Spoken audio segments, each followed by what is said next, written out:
Bismillahirrahmanirrahim. Assalamu alaykum, hurmatli televizor ko'ruvchilar. Qalbdan qalbga nomli programmamizning 29-sonini ko'rishinglarni qizg'in qarshi olamiz. Men Abdullah Yalqun. Qadrli ko'ruvchilarimiz, bu ulug' Ramazon kirgandan boshlab har kuni shu soatlarda huzuringlarda bo'layotimiz. Mana hashpashtugacha bu oymo tugab qoldi, eng oxirgi kunlarda turyapmiz. Rabbim inshaalloh bu oyda qilgan barliq amallarimizni qabul qilgan bo'lsin deb tilaymiz. Mag'firat qilinganlarning jumlasidan bo'lib, ana shu baxtli mu'minlarning qatoriga tizimligiga kiradigan bo'lsak, bizning eng cho'ng baxtimiz shu bo'ldi. Buni orzu qilamiz albatta. Bugungi temamiz tunugimiz e'lonimizda bergandek, nihoyat muhim bir tema Fir'avn davrida mu'min bo'lish. Albatta Musa alayhissalomning davridagi Fir'avn ketgan bilan ta qiyomat qoyim bo'lguncha Fir'avn simon, Fir'avnga o'xshaydigan, uning yo'lini tutib mangadigan nini zolimlar qiyomatgacha uzilmaydi. Ana shunday qiyin davrlarda mu'min holatini saqlab qilib, islomiga esilib yashashning qanday mumkin bo'lganligi haqida to'xtalamiz inshaalloh bugun. Bugungi programmamizning aziz mehmoni hammalar tanishib bo'lgan hurmatli ustoz Sharq Turkiston Ulamolar birligi muavin raisi, shundaqla Avstraliya vakili Abdusalom Olimni taklif qildi. Qimmatli vaqtini chiqarib ziyoratimizni qabul qilganlik uchun ko'pdan ko'p rahmat aytamiz oldindan. Sizlarga rahmat, Alloh razı olsun. Alloh razı olsun. Qadrli ko'ruvchilarimiz, programmamiz YouTube va Facebook kanallarımızda tarqatilyapti. Ekran oldida chiqib turayotgan nomerlar orqali programmamizga aloqador fikr taklif berishingizni, shundaqla ko'plagan qarindoshlarimizni foydalanishi uchun ham bahrlab qo'yishni ham unutmaysizlar. Unda olsa ustoz kirib ketsak programmamizga, temamiz Fir'avn davrida mu'min bo'lish dedik. Albatta programning kirishida ozroq deganimdek, biz ham mana shundoq dinimizni yashayapmiz, Sharq Turkiston xalqi bo'lib sutimiz bilanmi shu eng boshda dinimiz hujumga uchradi, dinimizni yashayapmiz. Dunyoning nalariga terib-perang bo'lib terilib ketdik. Keyin dinimizning o'ta hozir har qanday Uyg'urligimizdan tortib hamma narsamiz hujumga uchrab ig'ir bir zulmni yashayapmiz. Mushundoq bugungi davrda mayli nada yashasak, diniga ching eslagan, dinda mangadigan insonlar har xil besimlarga, jamiyatning siqib chiqarishlariga, kamsitishlarga degandek har xil saviyada uchrab turmiz endi. Mana shundoq davrda mu'minning tavranmay go'zal bir islomda mustahkam holatda turib yashashi intayin muhim bir masala. Shuning uchun biz birinchi savolimizni din g'arib bo'lgan zamonda qanday yashaymiz degan savol bilan kirgan bo'lsak. Bismillahirrahmanirrahim. Elhamdülillahi Rabbil alemin. Vessalatu vesselamu ala seyyidina Muhammed Hatemil Enbiya ve Mursalin. Rabbimiz Allah Subhanahu ve Teala'ga hamdü sana, Peygamberimiz Muhammed sallallahu aleyhi ve sellem'ge dürüst sallallahu aleyhi ve sellem şu ekran arkalık bizni körüp atkan qarindaşlarımga Allah'ın selamını yollayman. Esselamu aleyküm ve rahmetullahi ve berekatuhu. Degandek biz Ramazan'ın saat verdik kitapatımız. Günleri emas saatleri kaldı. Muşu bir qancha saatlardan keyin biz Ramazon bilan xushishga majbur bo'lamiz. Xuddi Alloh subhanahu va taolo bizga buni bergan vaqtida xushallik bilan faxrlanib, Alloh bizga yeni bir yil hayotimizda bir shunday ibodat qilib Alloh bizni muyassar qilib, xushallik bilan tantanimiz bilan buni kirgan bo'lsak, mana endilikda qayg'u alam göçmüp bunun bilan vidolashishga ketyapmiz. Mushu nuqtadan savolga buni biroz maslashtirsak, Fir'avn davrida mu'min bo'lish degan xuddi Allah subhanahu va taoloninki bizga ko'rsatgan o'xshamagan shakldagi in'omlari. Ba'zida hatto vaqtning e'tiboridan qarasak, kunlarning, oylarning, yillarning bir-biriga o'xshamaydiganligi. Ba'zi vaqtlarningki daraja jihatda yuqori bo'lishi, ba'zida tuban bo'lishi. Shundaqla hayotdami insonninki yashagan hayotidami ba'zi vaqtlar xushallik, ba'zi vaqtlar g'amkinlik. Ba'zi orzuqqa erishish, ba'zi erishilmaslik. Bu shuning hammasi hayotninki bir xil ritmda mangmaydiganligini ko'rsatadi. Demak bu Alloh subhanahu va taolo shunday qurilashtirgan. Chunki bu dunyoni Alloh imtihon dunyosi degan. Bu huzur oladigan, chol oladigan, yashab oladigan, inson orzuqqa narsaga erishib ham bo'ldi qiladigan dunyo emas. Hech kim dunyodan o'zi orzuqqa narsaga mukammal erishgani yo'q. Eng yaxshi ish qilgan solih bandami o'zining dunyoda qilgan Alloh qilgan qulchiligidan rozi bo'lmay texmi ko'proq qilgan bo'lsam ekan degan orzusi bilan ketadi. Eng zulm varlıkını kılaganlarımı şu, yine şunu da ben üzüm halıgını kıldım dep üzgü bir şu arkalık ya üzüm bir pəxirli ben çoğun bir çıkıp gittim diyenle anlap bakmadım. Hemmesi məlum vaxtga vaxtıra onun hayatındaki özgürüşünü gördü.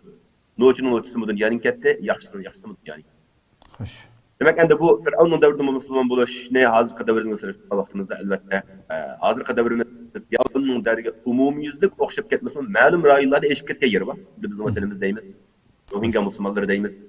Şunun okşagan Keşmirler deyimiz. Şuyalerde bazı zulümlarınki türünüşüge qaraydigan bolsak, Firavun'un elip bağan zulmini Allah Kur'an-ı Kerim tasvirlegen bilen seliştirip körsek, bazı Müslüman qarindaşlarımız okşagan zulmü eşip. Ama şundaq dururken bazı rayonlarda Müslümanlar yaşap kitabat qılanda məhm uçurtumuz körümüz. Endi umumiyüzlük prinsipte Allah Subhanahu ve Teala bendilerge ulanınki taqitinin sırtıda bir narsiga teklif qilmaydi.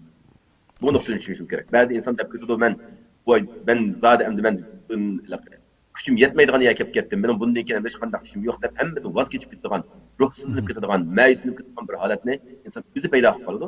Ammo undaq bo'lmaydi. To'g'ri, inson eng ig'ir kulfatlarga kelishi mumkin, lekin Allohning irodasida hech qachon Alloh bandasini bizdan tashqari uni ko'tarmaydigan bir bo'lgan. Demek şunda qiyin avval asılımı Allah Subhanahu ve Teala bendesi eğer şu bende doğru yoluna tanlap, yine şunun içinde bir tirişçilik gösterse, oylamagan yerini Allah onun çıkış yolunu.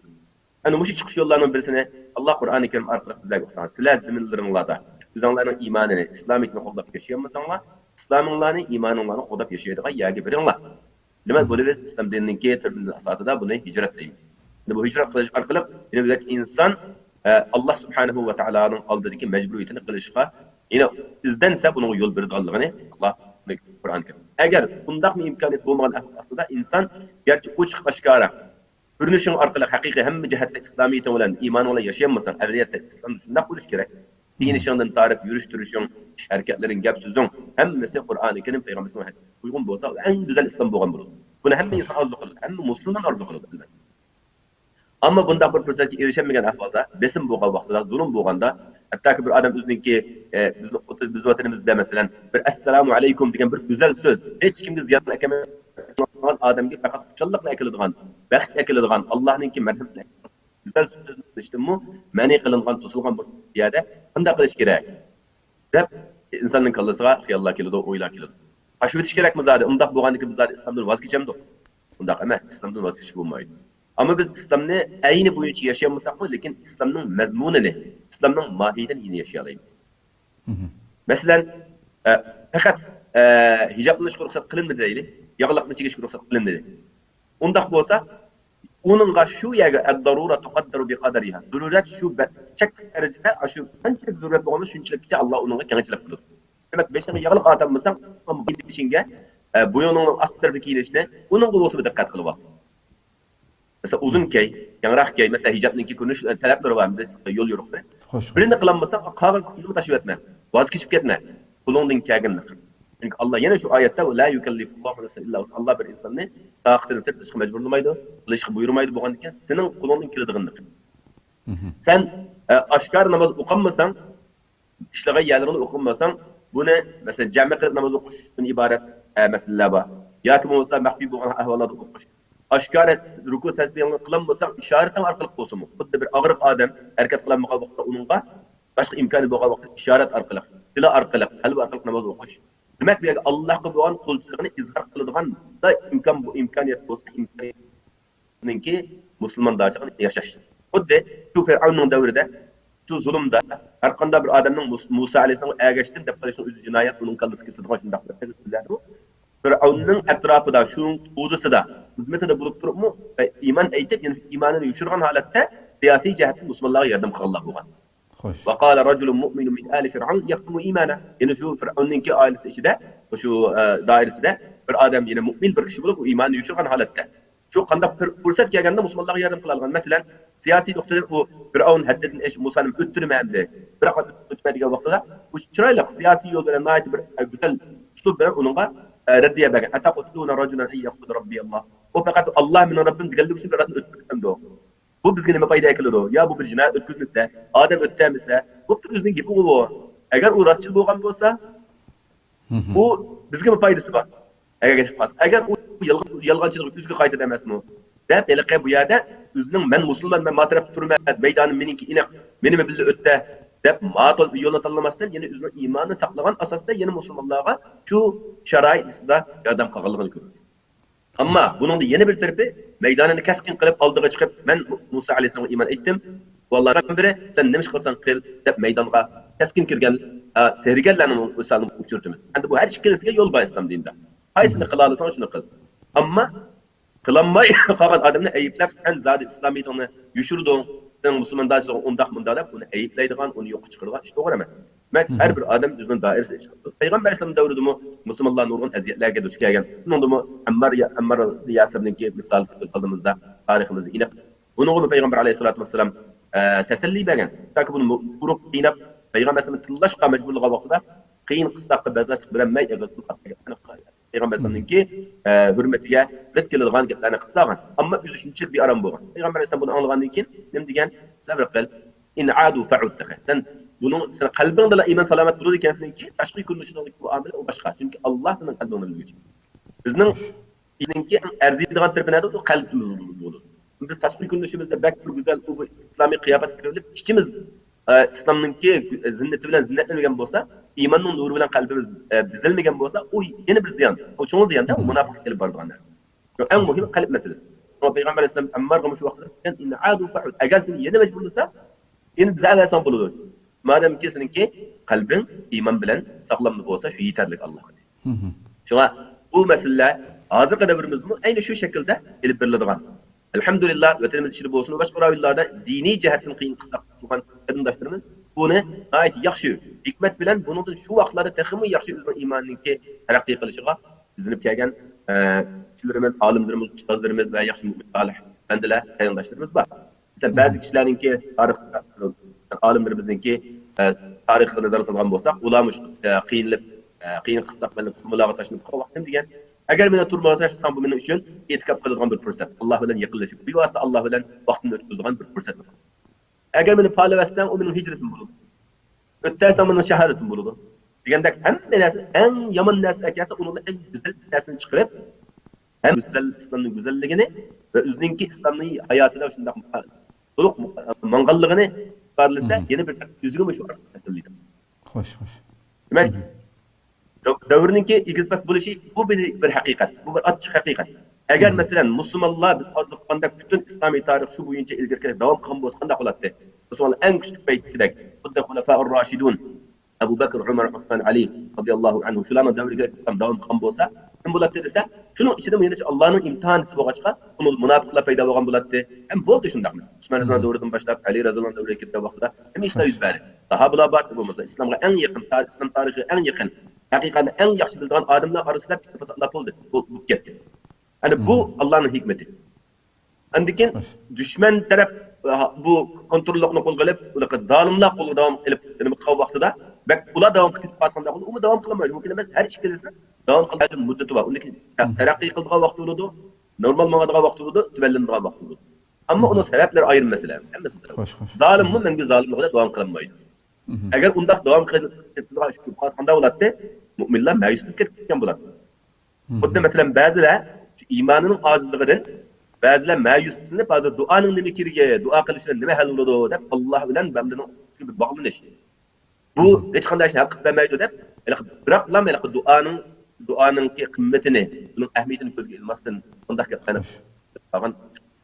To'g'ri, duolik amal qilmasa bu vaqtda qo'rqmaydi. İslam dinimiz bizni ikki narsa bilan teng ilib bo'ladi.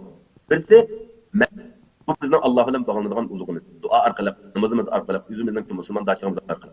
Undan keyin moddiy uzuq u bo'lsa, o'zimiz Allohning bizga bergan aql, idrokni joyiga tushirib, ilm fan orqali va kuchimiz shu davrda bizga nima sharoitda bizningki mush zulmdan qutulishimiz uchun nima biz uchun kerak bo'lgan bo'lsa, hammasini teng ilib berish, ammo shuni qilayotgan vaqtimizda mu yine islomiyatimizning mohiyatini, islomning mohiyatini shunday kirgizib turib ilmimiz. Masalan, sen bir matematika dersida yoki fizikada qaysi sohada o'qisang, uning ichiga sen o'zingning islomiy nimasini, shu ma'naviy uzug'ini shuni kirgizib olsang, ham ikki tarafdan ilib olgan bo'lsa, ham Alloh subhanahu va taolo oldida Allohning marhamatiga erishimiz, ham dunyoda o'zimizning orzu istaklarini hal qilamiz.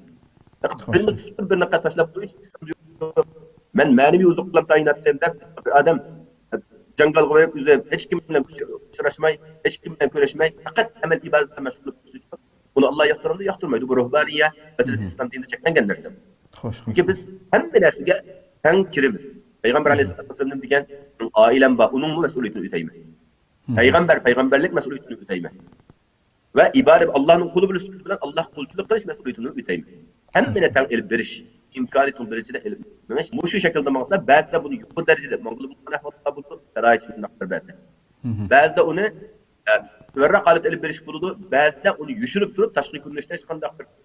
Bunlardan üzerine Müslüman da ziyan tatıp almazlar ama işçilik icaatda işi de bunu devam kıldır. Mesela bu şu Türkiye'ninki tarihinde bu nesle hakikaten bir devlet ötelik bunu ya Türkiye'de yaşayan Türkiye tarihinde geldi. Biledi. Bana hazır şaraitki bu halet. Yoksa mındaqlık yapıp kalgan nersin. Bununki ilgirki vaqtlarga 20-30 yıl bunun vaqt qarab bakayqanda. Bunun burunqara qaragamız hatta ki azan oqulunmaydigan məscidlər taqalgan ahval şu yedim bolgan. Amma şu vaqtdaki şarait tunugan kişiler, şahslar, alimler, siyasi yollar qandaq bu İslamның mahiyetini yaşaş arqali tedrici asta bularçı ina çünkü şu planlagan planıga aslında özünki toxtap qalmasın, köreşler qalmasın. Bizning Allah yo'lidagi qiladigan hareketini to'xtatmasın. Elhamdülillah hazır bir şekilde hem dünyanın siyasetimiz dikemeydigan hazır olmuş demokratiya u degan narsa dikemedi şunu çünkü İslam dininde bununla taxım bunun da güzel demokratiyada mı güzel bir çaqırıqlık balığını gayet chiroyli şekilde elip ketib atdı. İnşallah bu tezse inşallah mana bu biz üçün ügünüşke tegishli narsalar. Biz şu etrafımızı qarab, özara bir-birimizni qarab, datalash qilishish, bir-birimizni nuqush, hech qimmoq degandek bu şekilde emas. Biz zaten nimani qila olamiz? Qaysi şekilde qila olamiz? Musulmon rayonida yashayotgan musulmon qarindoshlarimizningki qilishi boshqacharoq bo'lishi kerak. Çünkü u yerda hem İslamiyeti bilen hem manevi hem maddi. Başka sırtlı dünyada yaşayanlar bu yerda şu yaninki pen terakkiyatlardan ügünüp bunu terakki olsun ama bizninki asli Allah'ın nimet kılgan İslam'dan ibaret güzel nimetini yokatmagan asasında. Yani bu şu en mühim narsa. İşürk İslam'ı imanına yaşa, fakirlik yaşa. Hoş. Başkalarını doğrap bunu bırakıp kirip gitme. Hazır en korkunç kıyır şu. Başkalarını doğrap yolda mağadagan, keygen kiyimini giydigan hatta ki mesela hazır o da Peygamber Aleyhisselam etmendek şundak bir devir kiloda sile başkalarının yoluğa kadem mi kadem, gariş mi gariş girip hatta ki ala bir planning kuğusu gitmiş şunu arkasını kirisler diye. Yani bunu sahabaların devirde belki bu nesine emeli kürüş imkaniyeti yok çünkü hepimiz güzel, İslami mahiyet. Hazır kalsak da şunu yükleyelim. Şu derecede ergeçip yaptık ki mesela keygen kiyimlerimiz bunun kuvaklarda mesela iştini yürütük ondan ne mesela bizning detallerde divanla okuyduğun nimeler Fatime'nin köyüne 77 yamağı degan gap nimeler bir adamın köyündeki başta yırtık görse bu biçare hazır muş nesle başkalarının tarafından bu moda aylangan için bizning xalqimiz Allah'ım bu moda qilib bu hakikaten bir içinden bir ahval. Şunçilik bir güzel boğan, güzel ahlakımız, güzel kiyinişimiz. Aşı durup yüzümüzün güzel kiyinişlerini ayıplap onu kayırıp koyup hazır emdi. O şekilde bu yerleri hiç kasten gidip yasak koyan neslerini aşırı nurgun en kıymet hesaplap onu toy türkümlerimizde ayemlerimizi giyip gittiğen buluştuk. Ne mi diyen geçinişlik ahval. Bu bizde Firavun'un devrinde ülke İslamiyet demez. Yüzümüz şunu tallak kılıp atma. Mesela bir yerki farkı şu. Firavun'un devrinde sen mümin bulup yaşayman desen sana yol ayrım. Onun da yol çıkıyor yine Allah bilir. Ama sen o Firavun'un devrini arzu kılıp şundak bir devirde yaşasan bulattı. Dep yaşam kılış mao en hatırlı. Biz yüzümüzge ağalandırılan mesele bu bulavat lazım. Yaşlarımız, avlatlarımız, kız oğullarımızın mesele. Allah insan versin, hidayet versin. Amin.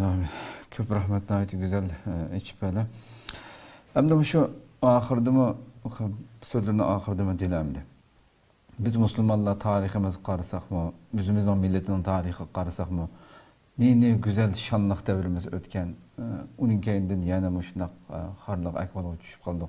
Bütün İslam dünyası, dünya tarihi qarısak mı şu, şundak Allah Subhanahu wa Ta'ala'nın ziminde şu hükümranlarını almaştırıp duruşu ki, hikmet nime şu biraz kiriyamasak mı şey. Hatta yukarıda degandek Allah Subhanahu wa Ta'ala insanlarını her xil yollar bilen haqiqatni tunutudu Allah. Bunu biz tunugan insanlar için hikmet bir haqiqatni izdinemen degan adam için bir haqiqatni izlashdan bir fursat deb qalsak. Xo'sh. Haq bilan batılninki farqini bilish uchun buningdagi farqni o'ttirib chiqqan farqni aniq bilish kerak. Mesela ameliy bulayotgan reallikdagi mush qiyinchiliklar, hokimiyatlar, hukmronliklar, kishilarning shaxsiyatchiligi, ma'lum kishilar o'zining shaxsiy manfaatini boshqani oyoq osti qilishi, zo'ravonlik qilishi, zulm qilishi, bu hammasi bulayotgan ishlarda bunga ba'zilar nima uchun bu shuning zulmligini bilib turib Allohni mish qarab turdi, na'uzubillah. Buni insonlar o'zining ko'rmasdan bu orqali Alloh subhanahu va taolo bizni bir haq bilan botilni ayirib oladigan bir fursatni beryapti Alloh bizga. Bizning maydonimizning qayerda bo'lishimizni Alloh tekshiryapti degan ma'noda qaramasdan mustaqil turyapti buning Allohning qarisidan na'uzubillah. Yoki bo'lmasa oyoq o'tib ketib, va mushlarning degani to'g'ri, mushlarning degani bo'yicha yasaq biz xotirjam yashaydi ekanmiz deb iymonni yoki setib o'tadigan. Bundaq bir payg'ambar alayhisalom o'sha holatlarni eskartib aytgan. Qiyomatning alomatlarida payg'ambar alayhisalom degan alaydan ayeti ibratlik so'zlar bor payg'ambar alayhisalom. Xo'sh, xo'sh. Buning ichida masalan shundaq bir davr keladi, insonlar kichik moddiy dunyoni deb, moddiy manfaatni deb, dunyo uchun o'zining iymonini, dinini setib o'tadi. Attigini musulmon holatida tursa, kechki iymon setib turadi. Yoki kechda musulmon bo'lgan bo'lsa, attigini kafir bo'lsa, kechda. Demak, bu o'zininki maydoni muqarrar bo'lmagan, maydoni o'zining maydoni mu'minlik degan maydonni musulmon maydoni shu holat. Bular vaqtida payg'ambar yana eskartgan ahvollar bor. Chunki buni yo'qotib qo'yadigan nurg'un narsalar bor. Chunki insonning ba'zi pul mali bo'lishi mumkin. Yoki uningki shuhrat topgan qozongan shuhrat bo'lishi mumkin. Yoki uningki salomatligi, kuchliligi bo'lishi mumkin. Yoki atrofdagi muhitningki yomon ta'sirlari bo'lishi mumkin. Payg'ambar ham 7 turli narsalarga yuz berib qilishidan oldin o'zinglar shuning oldidan elveringlar. Shundaq bir hodisa kelib o'zinglarga fursat bo'lmay qolib qolishdan burun sizlar fursatni g'animat bilinglar degan mazmundagi bir hadis bor. Buningda payg'ambar alayhisalom taqirliq degan. Sizlar hal tantaziruna illa faqran munsiya. Sizlar shu sizlarni Allohni unutib turgan darajadagi faqirlik ko'rasizlar. Ammo qo'lingizda bor vaqtda sizlar Allohni xayzinglar demoqchi. Xo'sh. Mesela buni endi biz amaliy bir misol qilsak, vatanda qarindoshlarimiz shu yaqin 10-15 yil jarayonida nurg'un qarindoshlarimiz Alloh shunday bir fursatlarni berdi. Nurg'un millionlar chiqib, millionlarlar chiqib. Shunday bir fursatlarni berdi. Shu qarindoshlarimiz o'zi musulmon, 5 vaqt namoz o'qiydi ko'pinchilari. Ular shu fursatni qanday qildi? Joyini ishlatmadi. To'g'roq bir ish qilamiz degan cho'ng planni qilib, va vaqtni xuddi barchalar bir ish. Keyin Alloh yana boshqa bir sabablar bilan bu bütün vacizin, bütün nersini ayrılıp en fakir haline düşüp kalan qarindoshlarimiz yo'q. Onun dünya, mal dünyası da yo'q, hatta o'zining jinini masraf qilolmagan qarindoshlarimiz bor, turmalardir. O'lib ketganlar bor. Ana az tur ko'p tur qolganlarni shu davr munda qo'ygan bo'lsa, ajiba shu vaqtda bir qo'mmat ekanmiz deb pulini baribir ishlab ketayotgan bo'lishi mumkin. Mana bu al-faqr mutis. Faqirlik qilib, bularning hech narsa yo'q. Voy ajab qilmoq degan shu hasrat qilib qolg'uchi o'tiramiz bunday emas kerak. Yoki sizlar boyulab haddinglardan sizlarni Allohni unutadigan boylik. Bak mening qo'limda pulim bor. Pullarni bo'lib mol dunyosiga tayinib, o'ziningki hamma narsani yo'q. Endi bu mol dunyoga bunday kirib ketgan vaqtda bo'ladi, iymon yo'qotishdan iborat bo'lgan bu eng fojialik aql. Duch kelgan aqllar bo'ladi. Axloqni yo'qotgan aqllar bo'ladi. O'zining qonun do'st yarallari masalan, azon tuqqanlari sillarni unutib turgan. Chunki hammasi men deb o'zini hammadan ustun ko'radigan takabburlikda elib borgan bu eng oqibat yomon bo'lgan mushkullarga elib. Yoki bo'lmasa avmaradan nufsila degan sizlarni holinglarni xarablashtırib turgan bir kasal og'achi bu qilishda o'tirib Demak sizlarga Alloh bergan bu sog'lomlik bo'lsa bu Allohning ne'mati. Buni to'g'ri ishlatinglar. Buni o'z layiqida ishlatinglar. Demak sog'lom bo'lgan vaqtimizda aqlimiz sog'lom bo'lgan vaqtda yugunishimiz, ilm elishimiz, salomatligimiz, jismimiz sog'lom bo'lgan vaqtda o'zimizni taraqqiy qildirib, qo'limizdan keladigan imkoniyat o'xshamagan cheklik bo'lgan bizning shu orqali xalqimizga, millatimizga foydamiz yetadigan ishlarni o'rganib olish, buni qilish kerak. Ammo buni qilmay, fursatlar ketgan vaqt qilsam bu degan gaplar qilib kelmaydi. Hargiz o'tib ketgan kunni qaytib aka bo'lmaydi. Yoki bo'lmasa qiyrilik, qirib bo'g'icha, qiyrilik kelishdan burun bo'lmay qiyrilik kelganda shuni kutib o'tiramiz qiyrilikni. Gap payg'ambar. Qiyrilik kelgan vaqtdan burun inson ojizlaydi tabiiy. Va hargiz keyinga bo'lmaydi, oldiga boradigan gap. Qirgan sira inson shu oxiratga bo'lgan yaqinlashganligini his qiladi. Yoki o'limlik. Ölüm gelişten burun özanlar bu fırsatını bilmem. Hayat bilmem. Umumiyetlik bu hayatını qilgan. Bu mazmunda men payg'ambardan buni aytgan. Yoki Dajjal eng oxirisi. Dajjalning eng tayin insonlarga inson tarixidan Adem alayhisolamdan boshlab ta qiyomatgacha orliq bo'lgan bütün fitnalarning eng yuqorisi Dajjal orqali. Shuni kutib o'tiramiz. Endi ammo Dajjal qanday shaklda bu amaliy hadisdagi u Dajjal bir shaxs maydonga chiqishdan burun uningki tayyorlik bo'lishi mumkin. Balkim hozirgi davrda shu bosqichda ketayotgan bo'lishi mumkin. Chunki yolg'on yovdaq so'zlar bilan biz sizlarni qutuldiramiz deb bütün falan kelip yağdırıp atıyoruz mesela. Irak'ın meselesini söyleyelim. Biz sizlerle kurtuldurmuş zalimden. Hep anda kıldı akıbette bütün milletini veyran kıldı. Afganistan'ın misali, Suriye'nin misali ve başka misallara ait köp göz aldığımızda. Yani biz bu şundak ahvallarını görüp durup bundan biz doğru savak almay, özümüzdeki yolunu özümüz doğrulamayı, yine başkalarınınki nemesi arkalık bizge muşul akıp verdi. Ul akıp verdiğin şulağı hut Allah için gendek çinep gitişnekte bu Allah bergen nimetleri doğru faydalanmay, bu neco zayi akıbet iş. Bunun ibaret. Muşundak şekilde kesse o vakitte biz diyen ne? Taatimiz bizle emez belki evladımızın bu zayanın devamını. Çünkü bu fırsat, Allah bergen fırsat ne? Herkesimiz ayağı bastık gerek. Hoş. وتلك الأيام نداولها بين الناس تسلح. Hoş. Şu tarihimiz şu elbette. Güzel tarihimiz boğan, azı boya kelip kılgan bolsak, bazılar işi boşta turup biz tarihimiz undaq ötken mundaqni tarihimizden fəxrlib yetsaq bulmaydı. Hazır nemiş qıldık biz üçün aytqanda, hazır nemiş qıldık kelgüsü üçün nima qoyuyumuz degan savolni qo'yishimiz kerak. Tariximiz ketdi, ular shu Nada xato ketdi. Ular aldı. Xato ketgan bo'lsa deyinni ular tatdi, ammo biz uchun nima? Yaxshi vallahi mala yaxshi qilgan ekan, ammo uni qaysi shaklda yaxshi qilgan? Uni orqa ko'rinishi nima? Qanday qilib yaxshilab olib olgan ular? Qanday qilib bir hukmronlik darajasiga yetgan? Dushmanlarni qo'rqitib yashay olgan? Bunday qilib bo'lib qolgan narsa emas. Ularni bizga o'xshagan nurg'un ilmlarga, pishkinliklarga, nurg'un qiyinchiliklarga kelgan, ammo shuni yengan ular. Xo'sh. Ammo xatolashib, dushmanga sitilib ketganlarcha o tarixda xalqimizning nomida, butun tarixda ularning nomi bulg'unib, nachar Allah butun xalq tarafından la'nat uchraydigan insonlar ketdi. Ama biz endi hozir o'tirib chiqqan qaysi yo'lni tanlaymiz? Aslında yaşayımızda bizim vatanimizni, milletimizni şu vayron qilganlarga rozilik yaşamdik. Oxirsida la'nat bo'lib yoki bu otokratiyachilik tariximizdagi shu shaxslar bilan uyg'unib biz ularning yo'lida biz eng to'g'risini qildik. Xo'sh, xo'sh. Çünkü biz qilmasak Allah biz qilmasak Allah subhanahu va taala boshqa bir odamlarga biz qilishga tegishli bo'lishini Allah boshqa qildirdi. Ama bizga bu fırsat bu şu yaşagan vaqtimizda davrimizda bizning qo'limizdagi nima deganda biz yine falani bu emas men siz biz nima ish qildik. Ammo hozir bizningki energiyamiz nega ketyapti? Biz bu haqda o'ylanib biz birimizga nasihat qilsakmi shu xuddi zaharlik nashtar sanchigandek gaplarni qilib bir-birimizga mutaqdir o'zimiz bilan o'zimiz avara shikoyat bilan avara falani sen bunda qilmading degan odamning o'zini sen nima ish qilding degan savol qilsa uningda bir narsa yo'q. Mesela. Xo'sh. Ama qarindishim men ma ishni bundarak qilaladim, meni sizlar qanchalik hamkorlik sizlar billa qilaylik meni. Deb chiroyli yo'ldan qilsa, oz bo'lsinmi, bir tamchidan bo'lsinmi, bir yaxshi shaklda maqsa davom qilsa, buning unumi bo'ladi. Xo'sh, xo'sh. Xuddi payg'ambar alayhisolatu vasallam qilgandek.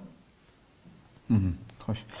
Ko'p rahmat. Endi shu abayimiz so'zlarida biroz tilga olib o'tlamdi. Shunday zo'r zamonlarda, shunday qiyin vaqtlarda nurg'un islomni ko'rinishda emas, harakatingda ijro qil, harakatingda ko'rsat. Hatto ba'zida shunday ahvolga tushib qolishing mumkinki, iymoningni oshkorlashga fursat bo'lmaydigan, oshkorlanmaydigan bir davrda yashab qolishing mumkin. degan ikki savolni bir aqlam qo'shib olsam, shuni yana biroz oshgan bo'lsa, qanchalik darajada bir inson o'zininki iymonini yoshirib turib yashay oladi masalan. İslamni ko'rinishda emas, ko'rinishda xuddi normal shu davrninki kofirlardek yashab turib, harakatida qanday islomni ko'rsatgan bo'ldi. Mush masala. Bu biraz nazik mesele. Bu yaxshi tushunilmasa, yine hammasi o'zining tushunchasi bo'yicha buni xato o'ziga elib, men mushtaq qilsam bo'ladi ekan. Yoki bo'lmasa, voy buni mushtaq fatvo berildi-ku degandek mazmun tushunilmas bo'lmaydi. Bu mesele, bu vaqtlik mesele bu. Vaqtlik bir fatvo mesela yoki deyilsa-mu, ma'lum bir ishga ruxsat qilinsa, vaqtlik bir ruxsat qilingan bir ahvollar bo'ladi. Mesela xuddi to'ng'il go'shtning haromligini butun musulmon biladi. Hammadan biladi to'ng'il go'sht. Hech kim yemaydi uni. Namaz o'qiydigan yemaydi, namaz o'qimaydigan yemaydi. Buni harom deymiz endi. Xo'sh, xo'sh. Islomni va mu'minmi uni harom deb yemaydi. Islomni uni yaratdi. Eng aqallisida. Endi mushundaq bir harom deb turgan umumiy musulmonlar harom deb turgan narsani ba'zi vaqtda yeyishga ruxsatlar emas, balki buyurulimiz. O qaysi vaqt inson o'limga da'voga qolgan. Uni yemasangiz hayoting ochlikdan tugaydigan mushundaq bir holat kelganda yeyishga Alloh ruxsat qilgan. Ammo shu vaqtda nima degan? Fala bag'in wala ad. uni arzu qilib, "Voy, menga fursat keldi, uni undan chekidan oshirib o'tgan darajada emas." Xo'sh, xo'sh. Biz faqat ham demak biz bir musulmon, bir inson shunday bir sharoitda yashashga majbur bo'ldi, yashab qoldi. U yerda hijrat qilib qutulgan imkoniyati yo'q. Boshqa salomat o'zining iymoni bilan islomda yashaydigan bir yerga berish imkoniyati bo'lmadi. Shu yerda yashamasa zada uning imkoniyati yo'q. Ana bu yerda butun islomiyat hujum uchrayotdi. Hujum uchrayotdi, ma'ni tushunishimiz kerak. Ammo kafir davlatda yashagandan keyin bu yerda musulmon davlat bo'lmagandan keyin xolig'ini qilsa emas. Biz kafir davlatda yashabmi, shu yerda o'zining islomiyatini faxrlanib yashaydigan davlatlar ko'p, masalan, Yevropa ellarida shunday. Az tur ko'pdir ba'zi bir siqintilar bo'lgan bilan, ammo ko'p ahvolda musulmonlarning qanday shaklda yashashi bor. Masalan, ammo ma'lum Xitoydan iborat bo'lgan bizlarimiz ichlik bo'layotgan ishda musulmonlarga qat'iy yo'l qo'yilmagan. Bunday ahvolda shuningga shu davrdagi vaziyatga ko'ra inson hikmat bilan ish qilish kerak. Buningda har bir odamning tutgan yo'li o'zininki doirasida bo'ladi. Masalan, hukumat bilan bevosita ishlayotgan, xizmat qilayotgan odam kelsa, bu yerda bir ig'izmi o'zininki musulmonlarga chiqarish imkoniyati yo'q. Uni qilsa Çünkü ular bilan birga badi kelbisi bo'lg'achqa u yerda uningga ko'ra masalan namozni o'qimaydigan ish bor. Buni hammasini tushunib bo'lgan imkoniyat. Qachon vaqti chiqsa, shunda o'qib, bo'lsa uni o'qib. Ammo u yerga bormay boshqalar bilan kafirlar doim ko'zdan oldin ko'rinmaydigan, o'zining uyida turib, uydan chiqmay masalan amal ibodatni qila oladigan odamlar bo'lsa, uni o'z doirada qilish kerak. Ammo buningda voz kechib hamma narsadan biroqlab iymondan nima qilib ketish yoki bo'lmasa sakrab maydonga chiqib qo'y, men mushtaq men degan iymon bilan yashatdim deb jannat sapirish, bu bir tarafdan bu odam shahidlik darajasiga yetsimi, ammo bu boshqa odamlarga, boshqalarga ba'zi bir tasavvur qilg'usiz oqibatlarni keltirib chiqish ehtimoli bor. Shu bu yerda inson xuddi shu Fir'avnning davridagi mu'mindek, iymon yushirgan mu'mindek yashab, bu yerda o'zining birinchisi o'zining iymonini va atrofdagi qarindoshlarining iymonini salomat davomlashtirish uchun birlikda harakat qilish masalasi bu buni ma'lum shaklda bo'lsa deb iniq sirtda o'tirib bunga bir narsa demaymiz. Uni shu yashayotgan shu sharoitlarimiz albatta uni eng yaxshi biluvchilar. Yashagan odamniki shuning ichida, shu qiyin qisqaning ichida Alloh subhanahu va taolo bilib beradi. Ammo faqat ma'ni nima, maqsad nima desaki, Allohga bo'lgan tunishi, iymonida mustahkam bo'lsa, taqvoligini yo'qotmasa, taqvolik degan faqat shakliy narsa emas, eng muhim bo'lgani qalbidagi narsa. Uning Alloh har shayga muqtiyada bunga chiqish yo'lini beradi masalan. Xo'sh, xo'sh. Mushu vatanimizda yashagan, shu yerda turmalarda yashab, u yerdan o'qib chiqqanlar qarindoshlarimiz bor. Bizning tajribasini so'zlaganlar va masalan ba'zi sizlarning nima orqaliqmi bizniki jarayonlarini so'zlagan. Ham shularningmi mushu namoz o'qish masalasi bilan bu musulmonlarchilik masalasini qanchalik qiyin qilib qilish kelganligini. Shundaqdimi yana alhamdulillah bular u yerda qilinmagan bo'lsa, u yerdan chiqqandan keyin yana shuningga Allohga masalan kamchilikni Allohdan ey Alloh kechirgin meni deb tavba qilish orqali shu vaqtdagi o'ziniki taqdirini sir ba'zi ishlarga majburlik qilib qolgan bo'lsa, uni xatolik faqat ba'zi inson nadomat qilsa, ko'ngilli esa shu uning tavbasi hisoblanadi masalan. Xo'sh. Ammo uni deb uni tashlab unchalik bir narsa bo'lmay, qalbida zarrachilik undaq bir dinga bo'lgan kuyinishi bo'lmasdan, undan keyin dushmanningki deb bergan narsaga bir naql desa, u ikkini oshirib qilib uning oldida chiroyli bo'lish, yaxshi ko'rinish uchun bunda harakat qilsa, u vaqtda uning ruxsat. Sana cheklama qo'yilgan cheklama ishlarga sana ruxsat berilsa, uningdan bir qadam o'zing tanlab, uni kengaytirib olay deb uni doirasini yo'g'intirishga bo'lmaydi. Xo'sh. Ko'p rahmat, Alloh razı olsun. Oxirida shu bir oyat bor, shu sura G'ofirda. Ya qavmi innama hadihil hayatud dunya mata'. Shu biz voydab ketayotgan dunyoninki mohiyatini tushundirgan shu oyatni biroz aytib bergan bo'lsam. Albatta Qur'oni Karimda nurg'un yerlar bor. Bu mazmundagi bu dunyoninki hayot insonni aldaydigan kichkina xushalik bag'ishlaydigan undaq bir o'tkinchi bir hayot ekanligini Alloh aytadi. Shunga bir oyat karima Ali Imron surasida Allohu a'lam Zuyyina lin-nas hubbu shahawati minan nisa. Shu oyatda insonninki dunyodagi bo'lgan qiziqish nimaga qiziqadi degan hammani Alloh shunday tafsir etgan. Bir inson uchun, har kishi uchun bo'lsa, masalan, qani misol qilgan bo'lsa, buningki qiziqishi yaxshi oilam bo'lsa, masalan, ayolga qiziqish, mol dunyoga qiziqish, shuhrat, yuz obro'ga qiziqish, zapas pullarim bo'lsa degan qo'shiq. Hammani Alloh shuni hammani deb, masalan, zuyyina lin-nas hubbu shahawati minan nisa wal banin. Bola chaqamni bo'lsa, kuchli bo'lsam, oilam kuchli bo'lsa, Vel qanatirel muqantara minel zahabi vel fidda altın ve gümüşten nurgullan pullarım bolsa, bankalarımda pulum degandek. Undaki keng zeminlerim bolsa, ali bisatlarım bolsa, vel haylel musabit yaxshi minadigan atlarım bolsa, azıqı dövrlerde maşinlerim bolsa, aeroplanlarım bolsa degandek arzularda. Vel en'am vel has. Muş dünyada insan onu xuşal qiladi deydigan narsani hammasi bo'lgan deb arzulaydi. Hamma insonda bu xil bir qiziqish bo'ladi. Deb bo'lib Alloh nima deydi? Zalika mata'ul hayatid dunya. Bu faqat dunyolik bu xushallik. Dunyo xushalligi. Demak sen buni qancha xushallanib ketsan, shu ko'zing shunda yumildi dunyodan xoshlashding, hamma narsa tugaydi degan gap. %100 tugaydi. 1% sana foyda kelmaydi undan keyin. Debdi. Vallahu indahu husnul ma. Amma sen Allohning qishidagi, Allohning mu'min bandalarga tayyorlab qo'ygan narsani ko'rsan, qaraydigan bo'lsang, albatta bu sen uchun yaxshi. Qul a'unabbiukum bi khayrin min zalikum. Maslak uningdan mi yaxshi, sizlar mush dunyoda orzu qilgan narsalarni yaxshi narsani deb beraymi deydi Alloh. Robbimiz Alloh bizga ko'rsatdi. Lillazina ittaqaw 'inda rabbihim. Haqiqatan bu narsalarni o'ziningki hayotimiz qilolmasdan, uning to'g'ri ehtiyojini tutib qol. Nasibingni ol va la tansa nasibaka min dunyodan nasibini unutma deydi Alloh. O'zimiz kerak bo'lgan ishlarni qilamiz, haloldan kasb qilamiz, haloldan yeymiz, haloldan bolalarimizni yegizimiz. Bu yeterlik. O'zingni hojatsan bo'ldi. Ammo qog'iniga sen o'zingning oxirat ko'zini tayyorlab tur. Chunki sen vaqtlik narsani mangulik narsani almashtirib qolma. Lillazina taqaw 'inda rabbihim jannatun tajri min tahtiha al-anharu khalidina fiha wa azwajun mutahhara wa ridwanun min Allah wallahu basir. Maksan bu dunyoda arzu qilgan narsani bu vaqtlik tugab qo'y. Ammo sen Allohdan sana tayyorlagan mu'minlarga tayyorlab qo'ygan narsani uni izlansan, bu mangu tugama. Shu mol dunyo tufayli g'ayron bo'lib ketgan. Mal dünyani suyish, moddiy narsaga suyishlardan dunyoda ketgan. Ama bu benim ummetimga keladi bu imtihan mening ummetimga keladi. Degan. Deb bu aslida sizlar shu boshqalarninki tutgan yo'liga tutib, shuni mangan yo'lda mangaslab, g'arij qadam kelib, oxirsida shu siz bilmaydigan bir ulg'a boshlab ekansiz, shu yerga kirishsa oxirsida. To'g'ri. Deb taqu dunyo va taqu nisaina ayollarning kelimasidan yemak, o'zinglarninki havoyi havasi, shahvati. Buni mal dünyani o'zinglarga uning qulub qolmanglar. Mal dünyani herkesin o'zinglarning qulida tutib ishlatinglarki, ehtiyojingiz uchun, lekin uning quliga aylanib qolmanglar. Quliga aylangan vaqtida bu sizlar hamma narsa.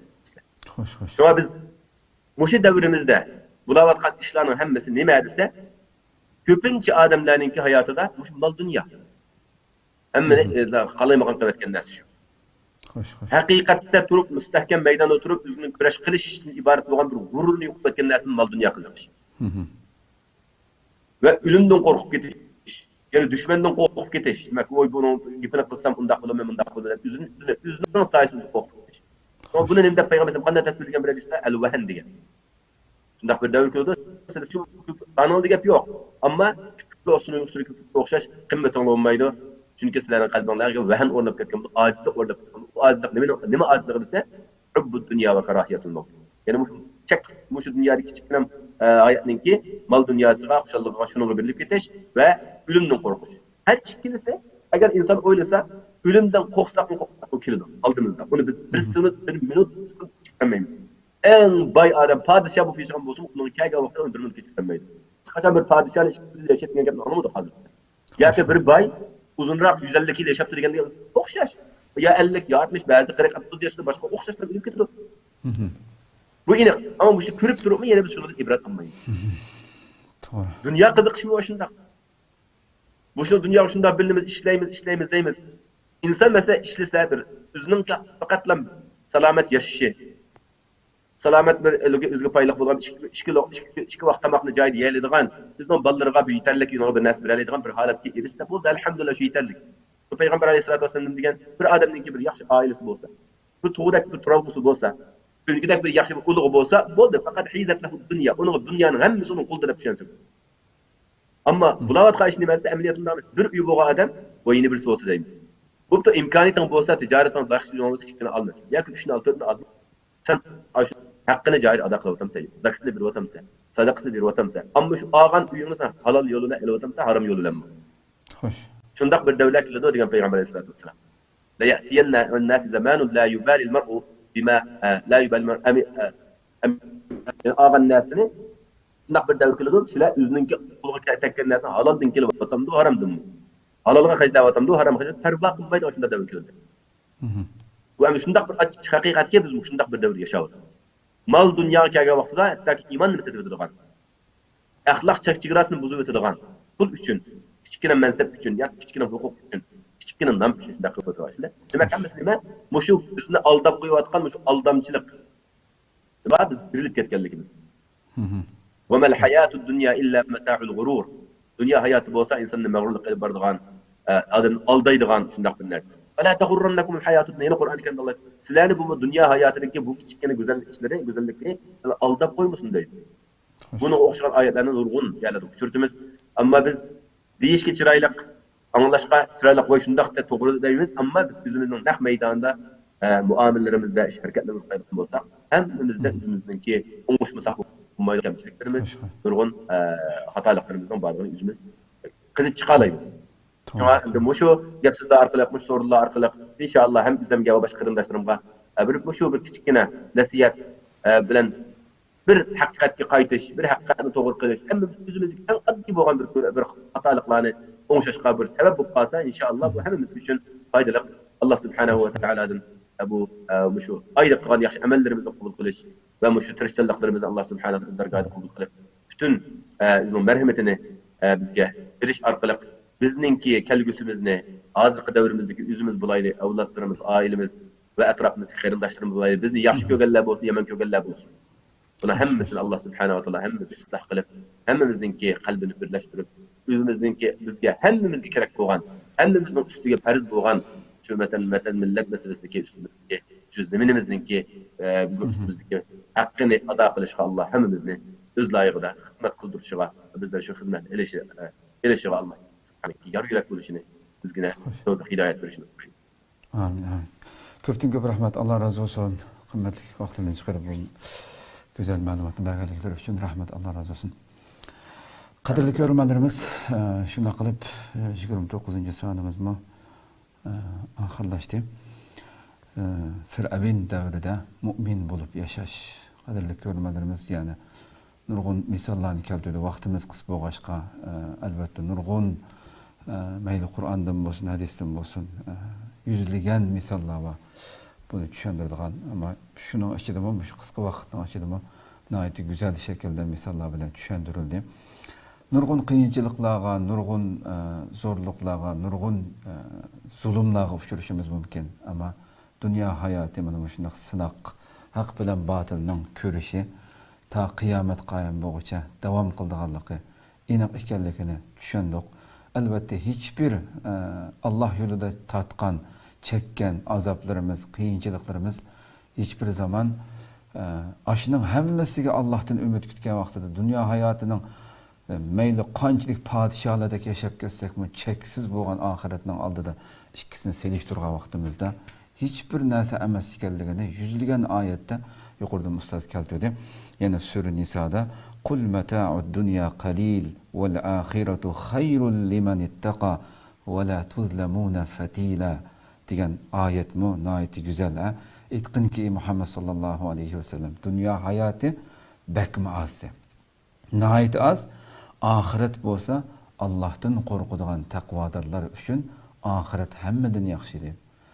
Hiçbir şekilde zerrecilik zulüm kılınmayızlar. Bu dünyada biz nurgun kıyınçılığa uçurayımız, zulüm uçurayımız.